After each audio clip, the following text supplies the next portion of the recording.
할렐루야, 예배 자리에 나온 성도님들을 주님의 이름으로 환영하고 축복합니다.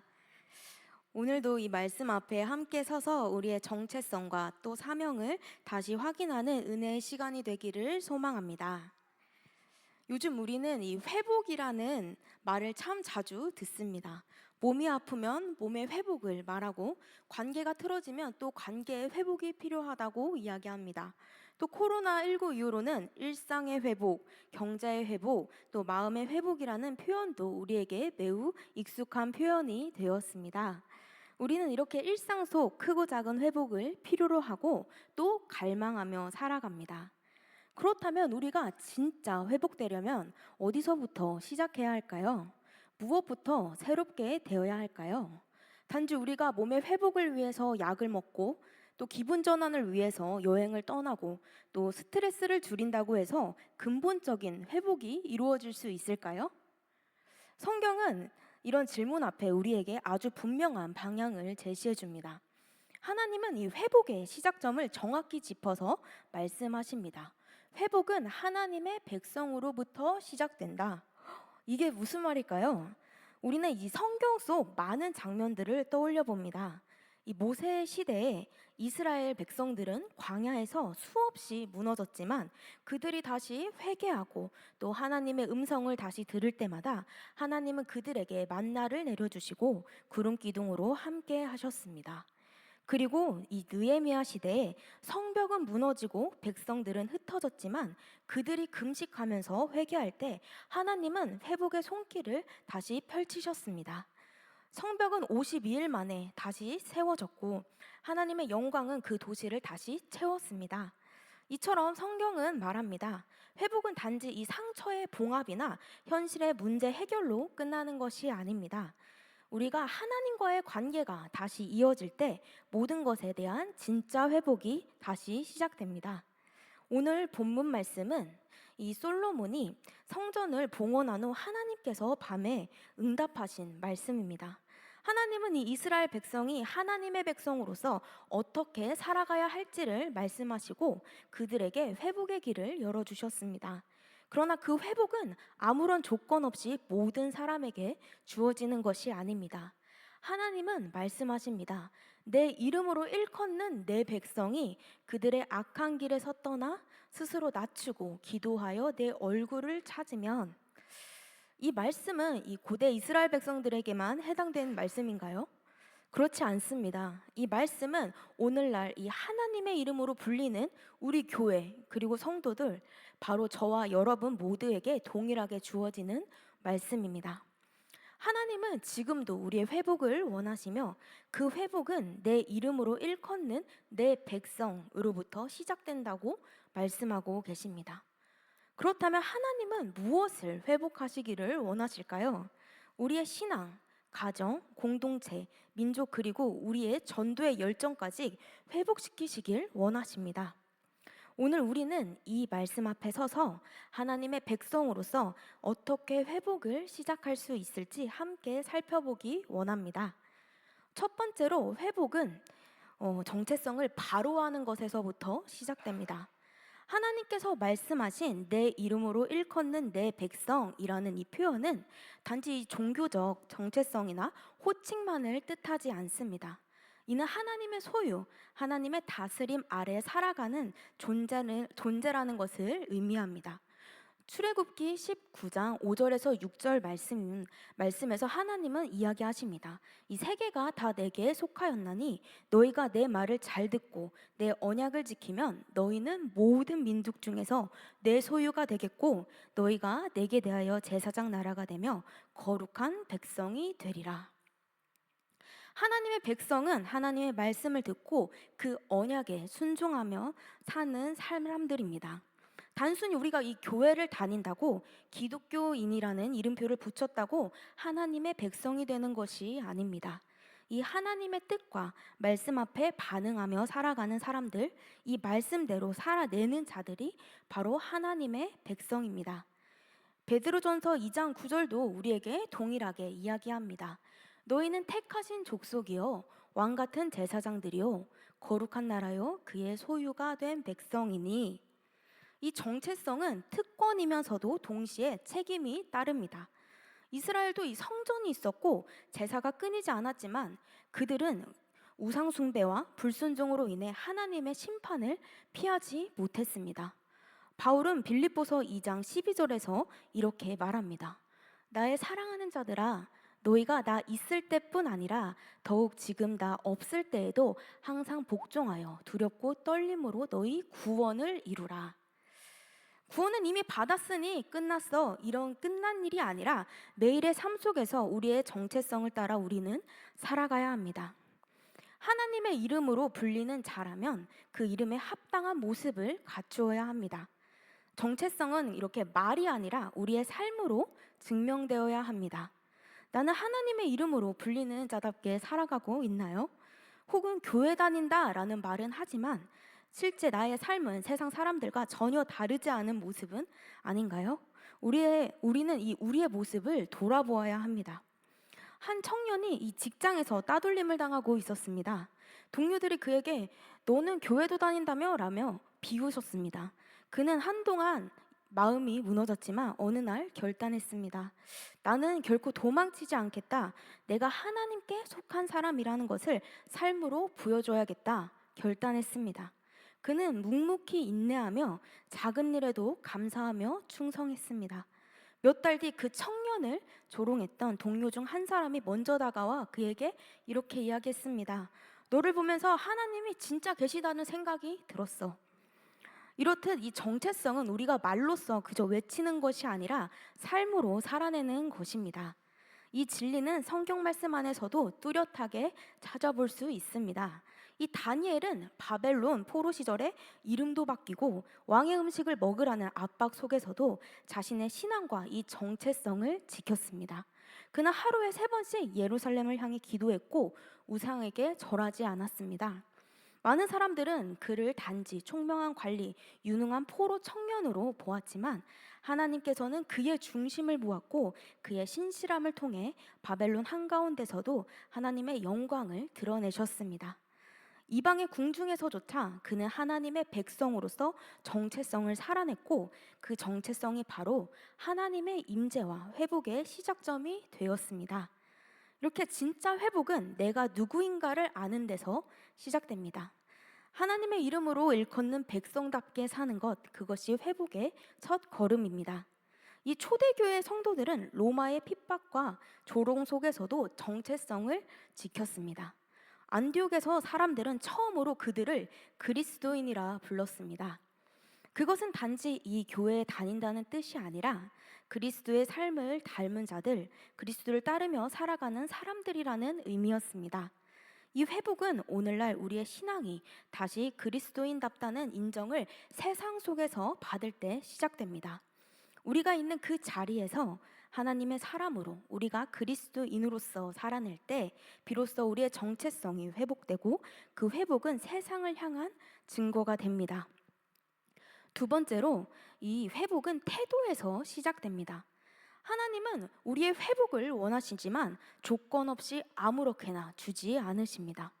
회복을 위한 분명한 태도를 요구하십니다. 본문 14절은 이렇게 말합니다. 그들이 악한 길에서 떠나 스스로 낮추고 기도하여 내 얼굴을 찾으면, 여기에는 회복의 4가지 열쇠가 담겨 있습니다. 회개, 겸손, 기도, 그리고 하나님의 얼굴을 찾는 것입니다. 첫째는 이 회개, 악한 길에서 떠나는 것입니다.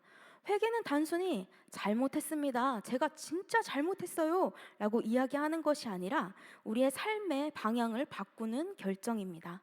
이 성경에서 회개를 뜻하는 헬라어 메타노이아는 마음을 바꾸다, 또 돌이키다는 의미를 담고 있습니다.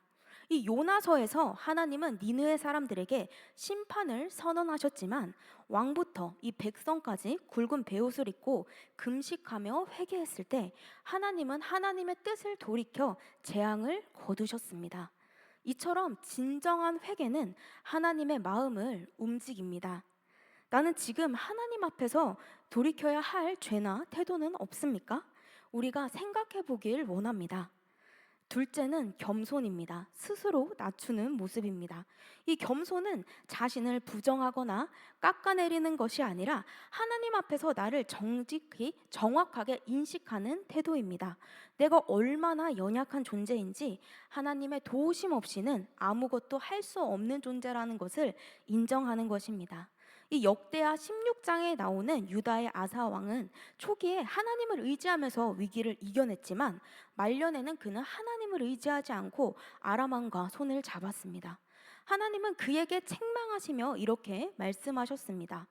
여호와의 눈은 온 땅을 두루 감찰하사 전심으로 자기에게 향하는 자를 위하여 능력을 베푸시나니.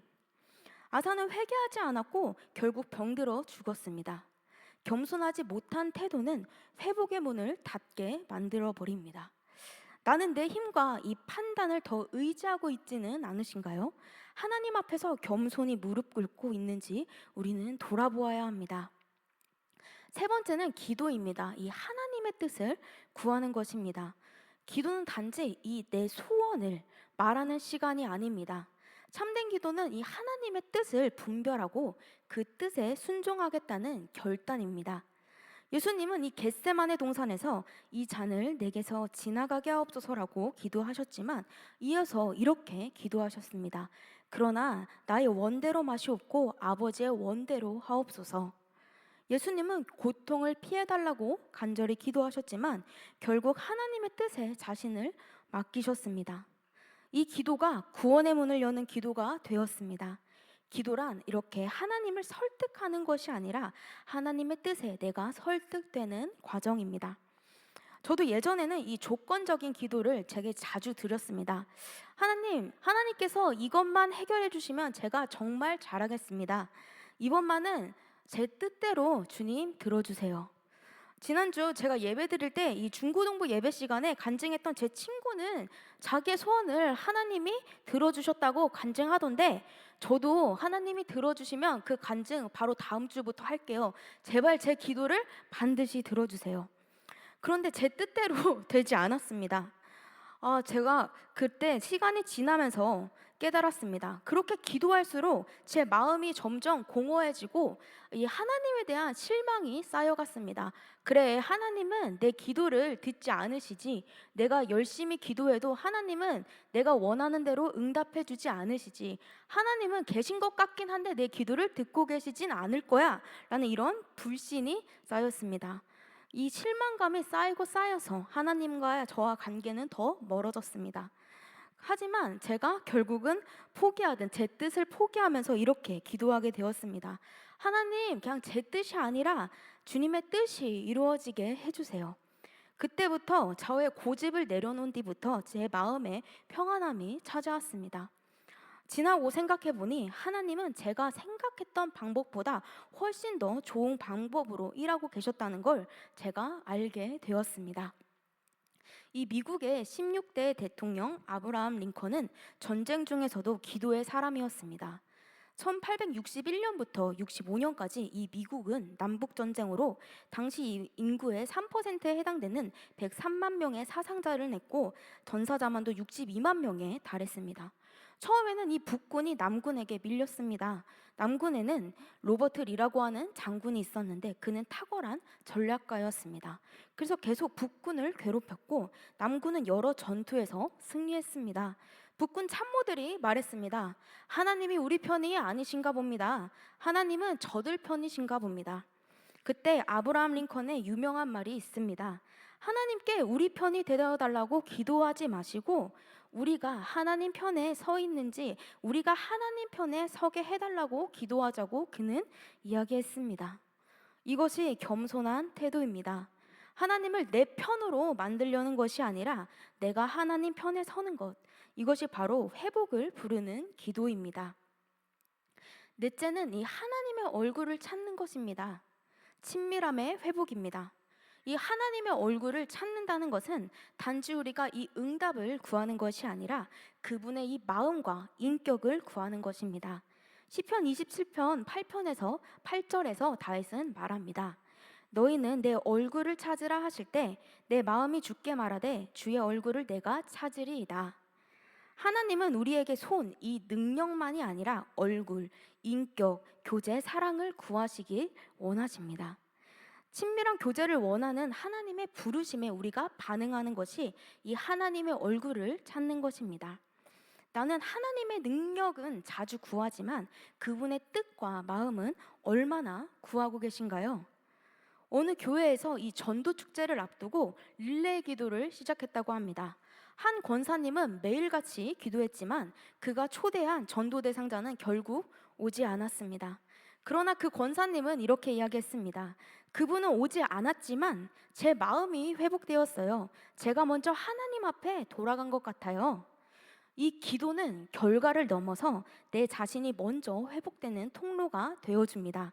우리가 열심히 기도하면서 이렇게 씨를 뿌리며 나아갈 때 하나님께서 하나님 때에 풍성한 열매로 응답해 주실 줄 믿습니다. 이 네 가지 회복의 태도는 단순한 신앙의 행위가 아니라 하나님의 백성으로서 회복된 삶을 살아가기 위한 근본적인 자세입니다. 하나님은 15절 말씀에서 이렇게 약속하십니다. 이제 이곳에서 하는 기도에 내가 눈을 들고 귀를 기울이리니. 하나님은 우리의 감시자가 아니라 아버지가 되어주시는 분이십니다. 우리의 작은 한숨, 신음, 그리고 눈물의 기도까지도 들으시고 또 응답해 주십니다. 이 회복은 조건 없는 기적이 아닙니다. 하나님은 이 준비된 태도 위에 회복을 부어주십니다. 오늘 나의 태도는 하나님의 회복을 맞이할 준비가 되어 있는지 점검해 보아야 합니다. 스스로 낮추고 또 기도하며 하나님의 얼굴을 찾는 우리가 되길 소망합니다. 세 번째로 회복은 언약으로 완성됩니다. 14절의 마지막은 이렇게 이야기합니다. 내가 하늘에서 듣고 그들의 죄를 사하고 그들의 땅을 고칠지라. 여기서 이 땅을 고친다라는 표현은 단순히 농사나 이 경제적 풍요만을 의미하고 있진 않습니다. 이 하나님과의 관계가 회복될 때 전인격적 회복이 이루어진다는 의미입니다. 영혼, 이 가정, 공동체, 사회, 민족의 전 영역에서 회복이 일어납니다. 하나님은 이어서 성전과 언약에 대해 말씀하십니다. 16절 말씀입니다. 내가 이미 이 성전을 택하고 또 거룩하게 하여 내 이름을 여기에 영원히 있게 하였음이라. 내 눈과 내 마음이 항상 여기에 있으리라. 아멘. 이것은 단지 이 과거의 성전만이 아니라 오늘날 하나님의 이름으로 예배하는 교회 공동체에도 해당되는 약속입니다. 하나님은 지금도 이 예배하는 자리를 주목하시고 그곳에서 드려지는 예배와 기도에 응답하시는 분이십니다. 이처럼 하나님의 회복은 단지 나 개인만을 위한 것이 아닙니다. 하나님은 하나님의 이름이 거하는 공동체 전체를 회복해 주시길 원하십니다. 우리가 드리는 이 예배, 우리가 세우는 교회, 우리가 품는 영혼들 가운데 하나님은 지금도 성실하게 일하고 계십니다. 그리고 다윗과의 언약을 솔로몬에게 이어가십니다. 17절에서 18절 말씀입니다. 내가 만일 내 앞에서 행하기를 내 아버지 다윗이 행한 것과 같이 하여 내가 내게 명령한 모든 것을 행하여 내 율례와 법규를 지키면 내가 내 나라와 왕위를 견고하게 하되 전에 내가 내 아버지 다윗과 언약하기를 이스라엘을 다스릴 자가 내게서 끊어지지 아니하니라 한 대로 하리라. 하나님은 이 언약에 신실하신 분이십니다. 우리는 성경 속에서 수많은 언약들을 볼 수 있습니다. 노아에게는 무지개 언약으로, 아브라함에게는 자손과 땅의 언약, 모세에게는 율법의 언약, 다윗에게는 왕권 언약이 주어졌고 이 모든 언약은 예수 그리스도 안에서 완성되었습니다. 예레미야 31장 31절에서 34절 말씀은 하나님께서 이스라엘 백성에게 주신 새 언약에 대한 예언입니다. 하나님은 말씀하십니다. 내가 나의 법을 그들의 속에 두며 그들의 마음에 기록하여 나는 그들의 하나님이 되고 그들은 내 백성이 될 것이라. 이 새 언약은 더 이상 이 돌판에 기록된 율법이 아니라 마음에 새겨진 말씀, 성령 안에서 인격적으로 맺는 언약을 의미합니다. 그리고 히브리서 8장은 이 새 언약의 중보자가 바로 예수 그리스도이심을 분명하게 선포하고 있습니다. 회복은 곧 그리스도 안에서 성취된 언약 안으로서의 회복이고, 우리는 이 언약의 완성 안에서 하나님의 백성이라는 정체성을 다시 회복해가는 존재들입니다. 히브리서 8장 6절은 이야기합니다. 그는 더 아름다운 직분을 얻으셨으니 그는 더 좋은 약속으로 세우신 더 좋은 언약의 중보자시라. 예수님은 하나님의 약속을 완성하신 분이시며 우리에게는 이제 새 언약이 주어졌습니다. 이 언약 안에서 우리는 하나님의 자녀로 또 예배자로 살아가고 있습니다. 이 회복은 단지 이 환경이 바뀌는 것이 아니라 하나님과의 이 관계 안에서 우리의 삶의 전체가 재조정되는 일입니다. 19세기 영국의 한 선교사가 인도에 복음을 전하러 갔습니다. 30년 가까이 단 한 명의 회심자도 없었지만 그는 하나님은 언약에 신실하시다라는 이 믿음을 가지고 자리를 지켰습니다. 그가 세상을 떠난 후 그가 남긴 말씀 묵상 노트를 통해 수많은 이 복음의 일꾼들이 도전을 받았고, 그 지역은 지금 인도에서 가장 많은 기독교인이 사는 곳이 되었습니다. 하나님은 언약에 신실하십니다. 우리가 언약 안에 살아간다면 하나님은 반드시 그분의 말씀을 지키시는 분이십니다. 그 언약은 회복을 위한 기반이며 하나님은 그 언약을 따라 역사해 주십니다. 나는 하나님의 이 약속을 신뢰하며 그 말씀에 순종하며 살아가고 있습니까? 이 회복은 하나님 언약에 따라 일하신다는, 하나님은 언약에 따라 일하신다는 믿음에서부터 시작됩니다. 지금 우리가 이 서 있는 자리가 예배의 자리고 순종의 자리라면 하나님은 이곳을 통해 반드시 회복을 이루어 주실 것입니다. 언약에 신실하신 하나님의 약속을 신뢰하며 말씀의 순종으로 나아가는 우리가 되길 소망합니다. 회복은 지금 나로부터 시작됩니다. 사랑하는 성도 여러분, 하나님은 지금도 부르고 계십니다. 내 이름으로 일컫는 내 백성을 찾고 계십니다. 그 부르심은 단지 귀로 듣는 초대가 아니라 삶의 변화로 응답하라는 하나님의 이 요청입니다. 이번 주 우리는 전도축제를 앞두고 있습니다. 이 전도축제는 단지 많은 사람을 많이 초대하는 그런 단순한 행사가 아닙니다. 전도축제는 하나님의 백성이 먼저 깨어나는 시간입니다. 기도가 회복되고 믿음이 살아나고 우리 안에 이 정체성과 사명이 다시금 새로워지는 시간입니다. 그리고 그 회복은 우리를 통해 예비된 영혼들에게로 흘러가게 될 것입니다. 오늘 우리가 이 기도하고 겸손히 엎드리고 회개하며 하나님의 얼굴을 구하며 나아갈 때 하나님은 반드시 우리의 공동체, 우리의 땅을 고쳐주실 것입니다. 회복은 하나님의 백성으로부터 시작됩니다. 그리고 그 백성은 바로 나 자신입니다. 내가 회복되면 내 가정이 회복되고 교회가 회복되고 또 이 땅이 살아납니다. 지금 이 자리에서 하나님의 말씀 앞에 반응하는 우리가 되기를 소망합니다. 고린도후서 6장 1절에서 2절 말씀입니다. 우리가 하나님과 함께 일하는 자로서 너희를 권하노니 하나님의 은혜를 헛되이 받지 말라. 이르시되 내가 은혜를 베풀 때에 너에게 듣고 구원의 날에 너를 도왔다 하셨으니 보라 지금은 은혜 받을 만한 때요 보라 지금은 구원의 날이로다. 아멘. 사랑하는 성도 여러분, 오늘이 바로 그 은혜의 때입니다. 하나님께서 우리를 통해 회복을 시작하기를 원하십니다. 전도축제를 통해 이 하나님이 예비하신 영혼들이 돌아오게 되길 간절히 기도합니다. 그 전에 우리가 먼저 이 하나님의 말씀 앞에 서서 기도하고 순종하며 나아가야 합니다. 이 귀한 사명에 깨어 응답하는 우리 모두가 되길 주님의 이름으로 축복합니다. 함께 기도하겠습니다. 사랑과 은혜가 풍성하신 하나님 아버지, 오늘도 말씀으로 우리를 일깨워 주시니 감사드립니다. 우리가 하나님의 이름으로 불리는 백성답게 이름에 걸맞는 삶을 살아가게 하여 주시옵소서.